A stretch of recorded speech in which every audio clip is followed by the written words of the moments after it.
Hi, we're starting the discussion of internal rate of return, which is one of the principal methods used by capital budgeting decisions. While we discussed net present value method in the last video, internal rate of return in comparison to the net present value method is little difficult to estimate, but it is actually very helpful in taking investing decisions. Let's see how capital budgeting takes the help of internal rate of return to come to conclusive evidence about investability of a project. IRR defined. The internal rate of return can be defined as a rate at which, if the cash flows are discounted, then a project's present value of cash outflows will be exactly equal to project's present value of cash inflows. This means if discounted at the IRR, the net present value of a project would be exactly equal to zero. So this means the present value of cash inflows becomes equal to present value of cash outflows at a rate PV of inflows is exactly equal to PV of outflows. This rate is IRR. That can be any rate that are at which the present value of inflows becomes equal to present value of outflows is known as internal rate of return. This means IRR is a kind of break-even rate of interest to make both present values equal to each other. So if IRR is a percentage which makes investments present values equal to zero, then how should we accept a project or reject it? It says IRR is greater than HR, hurdle rate or cost of equity or rate of return, you should accept. You should reject it when IRR is less than HR or KE, hurdle rate or cost of equity. Like NPV, you might accept a project even if IRR is exactly equal to KE or R or hurdle rate. But if your IRR is greater than the hurdle rate or cost of equity, you must accept. If IRR is less than KE, you should reject. At IRR exactly equal to KE, investment is expected not to change any shareholder wealth. It will not bring any value. So you are indifferent. You might accept, you might not accept. That depends upon the situation a firm's management is actually in. We take the same example as we have taken in the net present value method. You're investing $250,000 in a project, so outflow is 250. Inflow is 50 in 1, 90 in year 2, 100,000 each in year 3 and 4, and $30,000 in year 5. Rate of return R or hurdle rate or cost of equity, whatever you might call it, is exactly equal to 8%.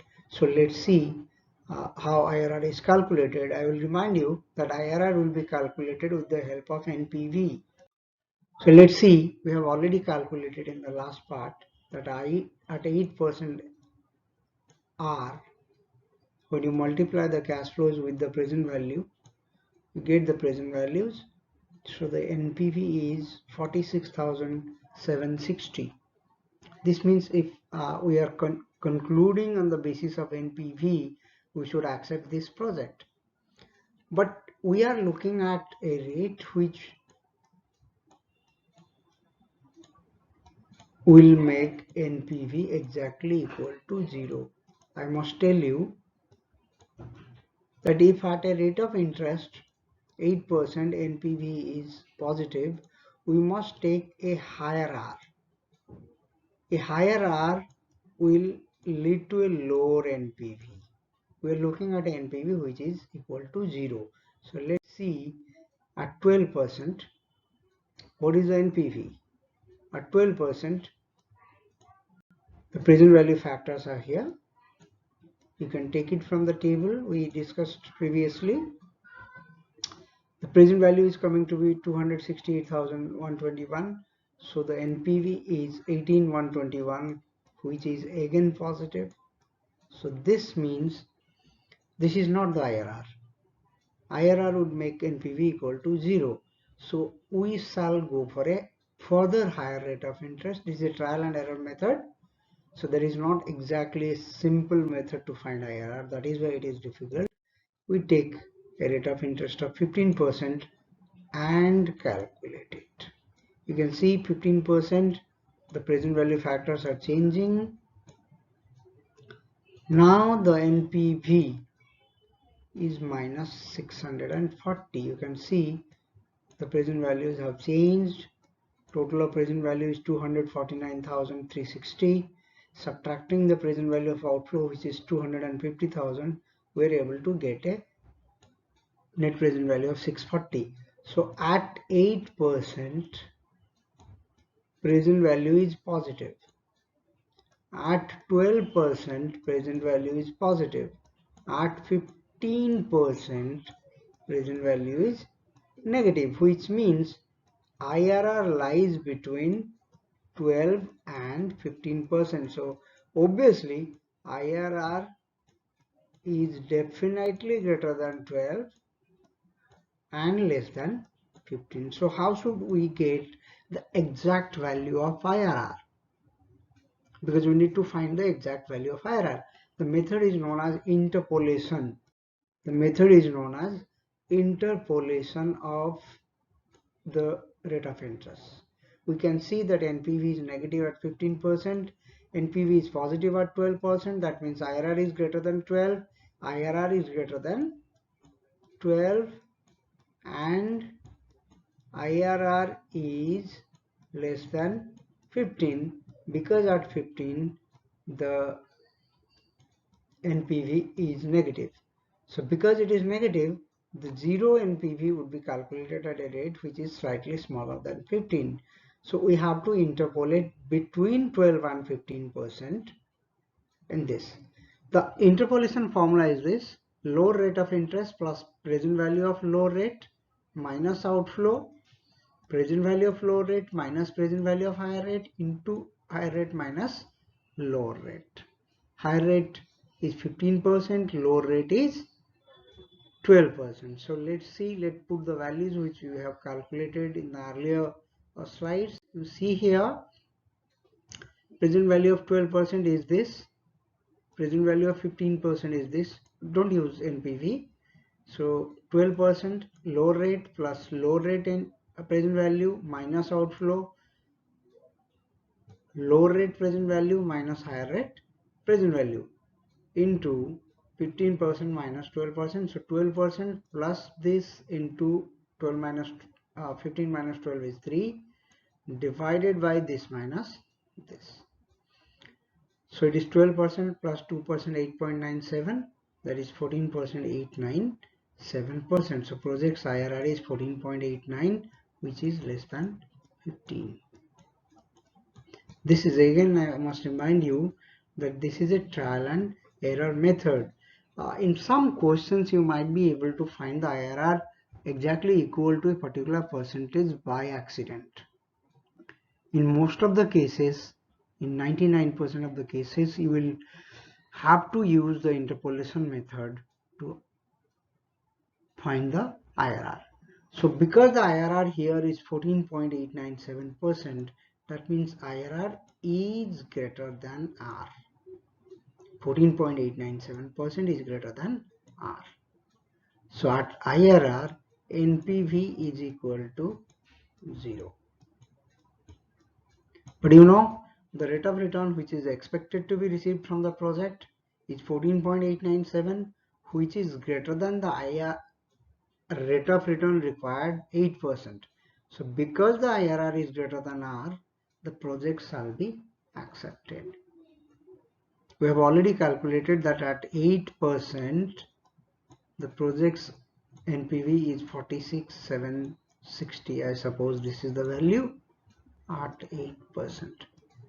So this means the project's NPV is quite positive. Also, IRR of the project at this point is much larger than the firm's required rate of return. That is why this project shall be accepted. So both NPV and IRR has come to the same conclusion that under NPV at 8%, because the firm's rate of return is 8%, NPV is 46,760. So this accepted. IRR is 14.89%, which is greater than 8%. So accepted. So both NPV and IRR are conclusive evidence that the project shall be accepted by the management. This means if you have only calculated NPV, it says that accept the project. You have gone on to calculate the IRR, which says in a percentage term that the IRR of the project is much higher than the rate of return required. So that is why the NPV method's decision is augmented by the IRR method decision. So you must go on and accept the project. IRR takes time value of money into account. It considers rate of investment, rate of reinvestment.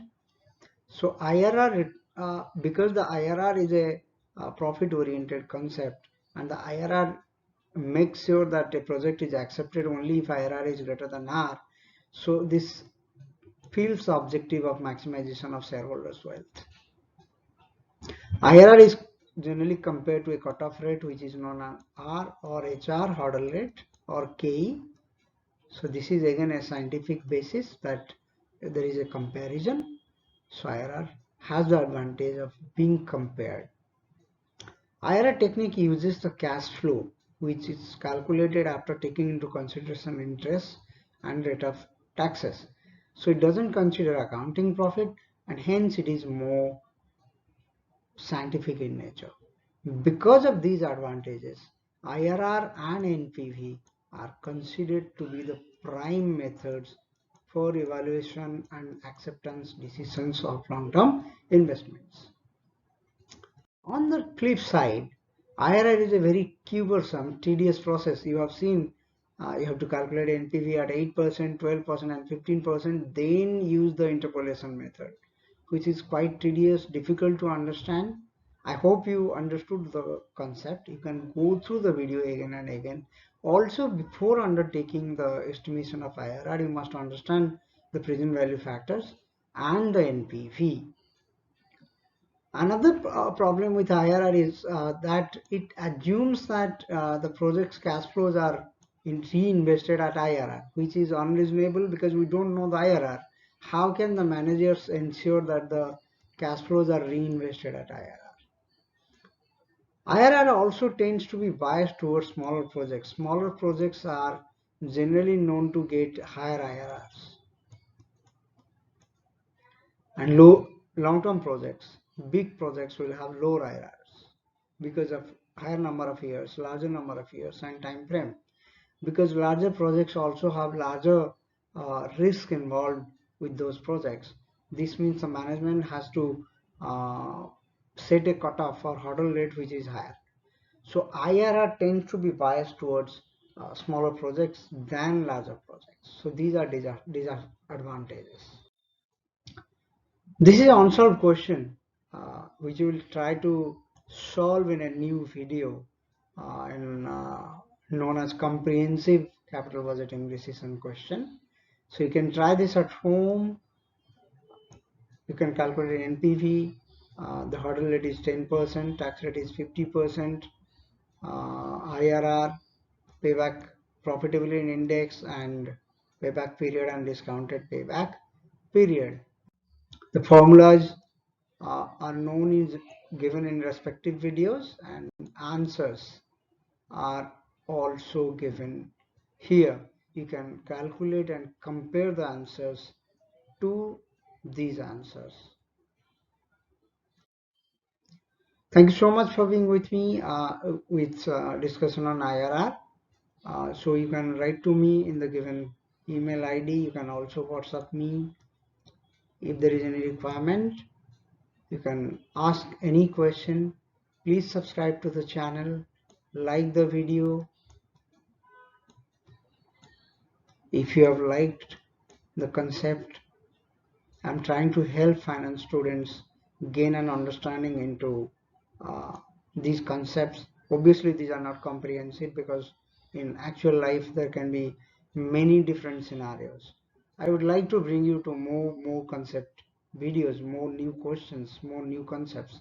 So please tune, and if you know any particular question which you would like to be answered, you can send it to me. I will like to prepare the solutions and make a video and send um, upload it into YouTube, and also send your answers through WhatsApp and email. So thank you so much. Please subscribe. Please like the video. Thank you so much for being with me. Bye bye. See you next time.